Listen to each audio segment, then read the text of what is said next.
hello to everybody at the SIPA convention. I know that it's an unusual convention for SIPA, and some of the social parts of it will be a bit lacking this year, sadly, because of COVID, but I hope that you have a great convention, and I'm sorry I could not be there for it, as I would have been if it wasn't a virtual year. Anyway, I want to talk a little bit about my perspective on the three phases of the irrigation project that we've been talking about, and this project has been talked about for a very long time. The timing is really right, though. In the United States, where a lot of our produce comes from irrigated land in the U.S., both the Ogallala aquifer that feeds, I think, 10 states in the western part of the U.S. is drying up, and over the next 25 years at the present rate of use, it's predicted to be dry. And of course, I don't suppose it'll be dry in 25 years, but certainly irrigation is one of the things that will be greatly curtailed in 10 states, including major irrigators like Arizona, California, and Texas that feed off the Ogallala aquifer. And in the Midwest, the eastern aquifer feeds a large amount of irrigation in the Midwest, and it's in exactly the same shape as the Ogallala is, and expected to be dry in 25 or 30 years at the current rate of use. And all the same issues apply to that one. In other words, between those two aquifers, and the fact that Alberta has used up their water allotment that comes to us through the Saskatchewan River system, we are the best opportunity in Canada for sure, and I would say, from what I know, North America. And we will attract the attention of food processors, and I think it's a huge opportunity for the province and for the producers in the areas that are interested in irrigation.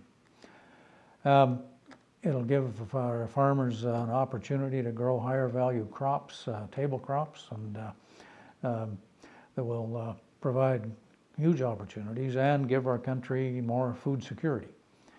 You know, when I was first when we first became government in 2007, my first assignment was Minister of Enterprise and Innovation, and of course that's economic development. So I'm trying to attract some industry to the province, and being a farmer, food processing was one of the first things that came to my mind, and so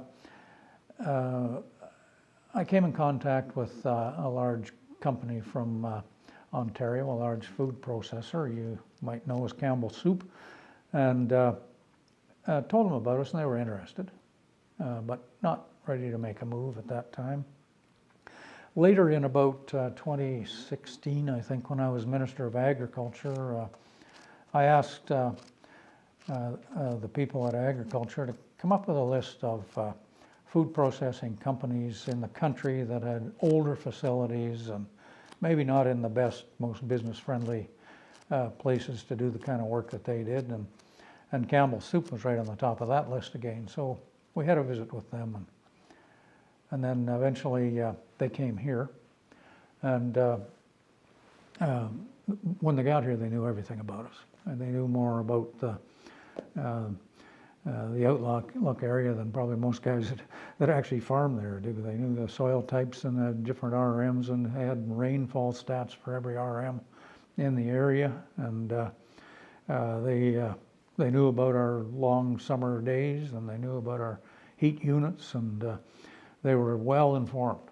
And they told us, after some talks and them doing a bunch of research in the area, that with 110,000 acres of irrigation in the area, although we could produce pretty much everything they wanted, it wasn't enough to assure them supply, because they recognized that you can't ever contract at all. And so that stuck with me. That was major disappointment that stuck with me. And I never forgot about these potential projects in the area to increase that irrigation base.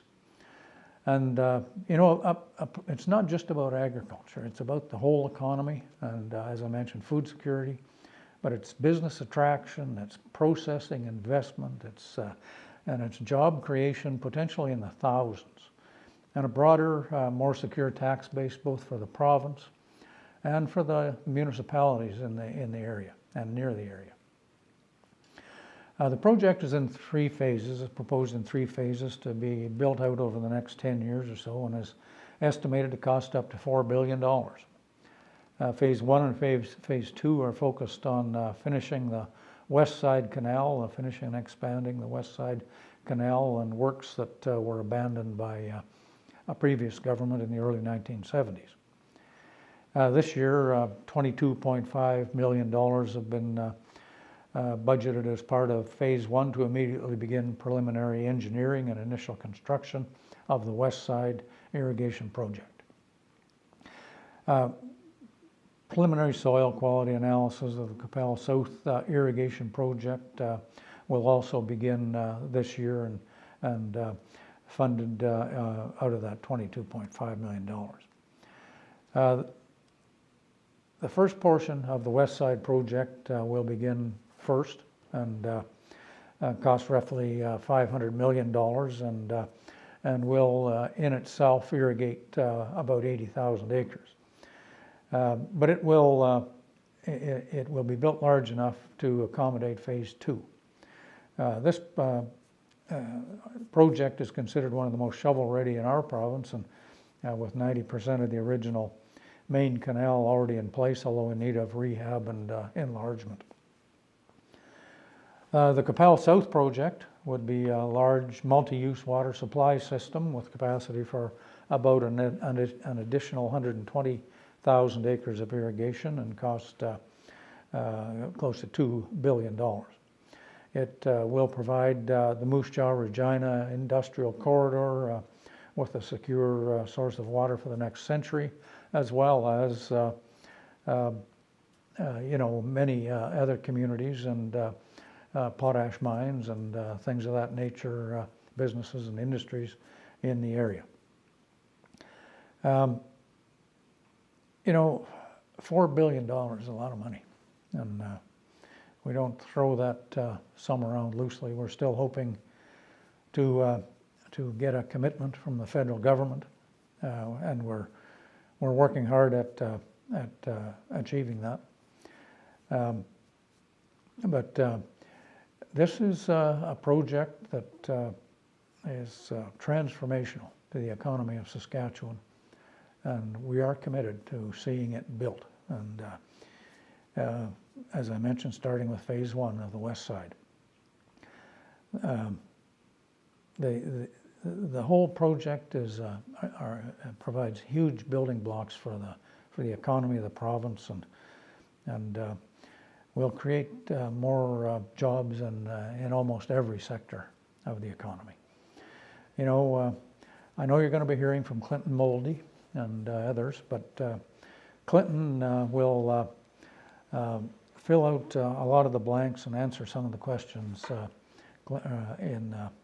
that you'll be left with after my broad brush of the projects. But I hope this is interesting to you. I'm sure it is, and I know that it's been a long time coming, and we're not across the finish line yet, but we're committed to this, and we would not have rolled it out in such detail if we were not committed. So have a great convention, and happy irrigating.